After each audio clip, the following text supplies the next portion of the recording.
98'de ilk çıraklığa başladım mobilya sektöründe.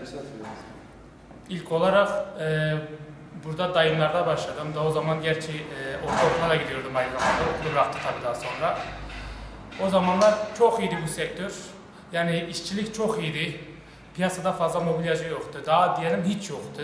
Marangozlar. Bu 96-97'lerden sonra mobilyaya yavaş yavaş dönüldü. Piyasa şu anda zaten berbat. Her sene gitgide daha berbat oluyor. Gelen zamlardan dolayı. Bir de bilmeyen arkadaşların, sektörü bilmeyen kişilerin bu sektöre girmeleri. Hep bunlardan dolayı biz de mağdur oluyoruz. Onun dışında Çeymik'te ortalama 25 tane mobilyacı var. 25 milyon, 30 milyon nüfusu olan bir yerde 25 tane mobilyacının olması çok fazla. Adam fiyat vermesi bilmiyor, işi bilmiyor. Yani mobilyanın mevsinden anlamıyor, bu işi yapıyor adam.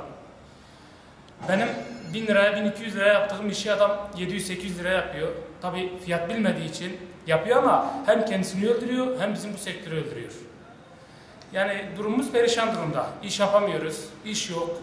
Malzeme fiyatları bu 2 yılda ortalama %30 zam geldi.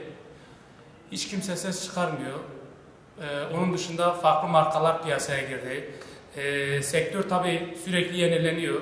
Yeni makineler, yeni teknoloji ilerledikçe yeni şeyler çıkıyor ama yetiştirmeye çalışıyoruz. Bu da tabii fiyatı arttırıyor. Müşteri de bundan memnun değil, memnun olmuyor. Dolayısıyla yani hep kısık çalışıyoruz.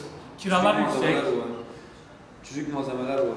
Yani dedi arkadaşın da ortağımın da dediği gibi ucuza mal ediyor, ucuza satıyor.